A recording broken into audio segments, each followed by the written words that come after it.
and they started to read out the verdicts, and the tension was palpable. I think it was count 4 or 5 that was actually the first murder count, and when that verdict came back, it was just a sense of relief that we'd actually done it.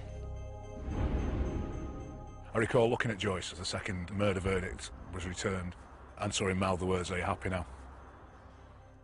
I cried, just out of relief really, because there were moments where I thought they were going to get off.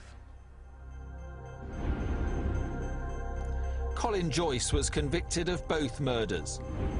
Lee Amos was convicted of Tyrone Gilbert's murder, but the jury failed to reach a verdict about his alleged involvement in the killing of Yukal Chin.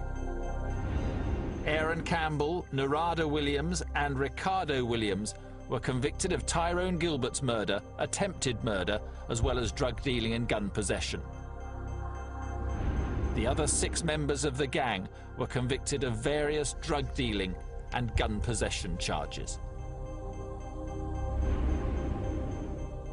Sentences for Amos and Joyce's lieutenants totaled a minimum of 146 years. Finally, Lee Amos was handed a minimum sentence of 35 years.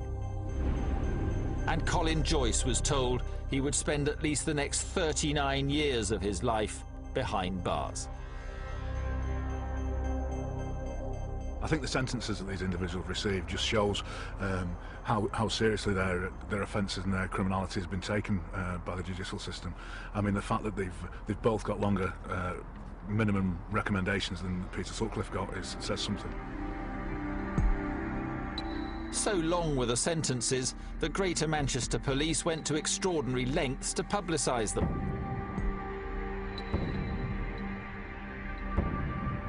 Ageing posters were made showing how Joyce and Amos could look at the end of their sentences, and they were plastered on billboards all over the city.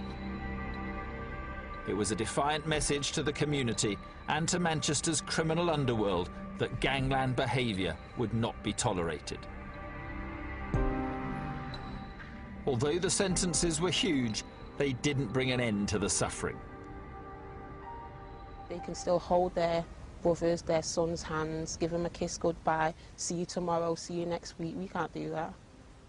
We have to kiss a headstone to give him a kiss. That's what hurts the most, that we have to come here to see my brother. Sometimes touch his picture and say, "Son, I love you and I miss you. Why did you leave me?" The pain will be always there, always, never leave me.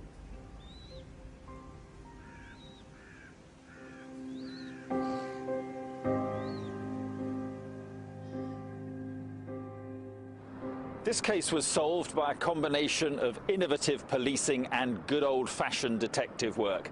It took 11 dangerous men off the streets, and it brought to an end a period of lawlessness which hopefully Manchester will never see again. Since the arrest and charge of Lee Amos, Colin Joyce and the rest of the gang, we've seen a significant reduction in the number of firearms incidents across Greater Manchester.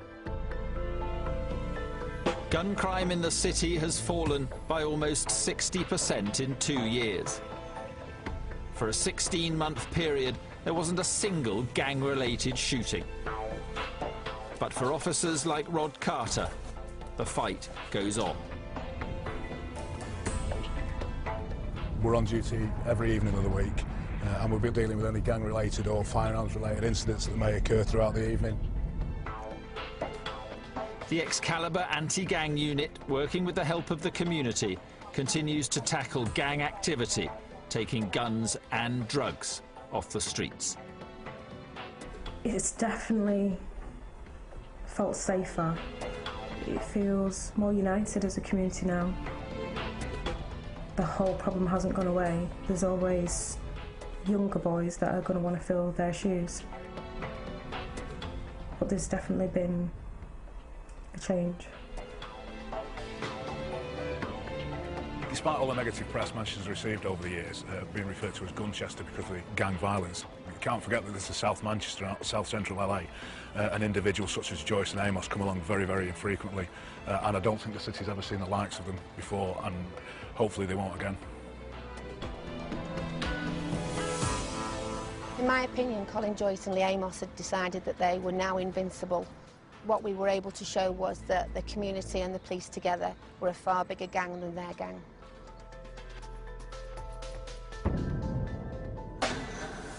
Well, it's very, very hard and it is freezing, but they are battling on courageously. A few hiccups along the way, though. More from 71 degrees north tomorrow night at 9.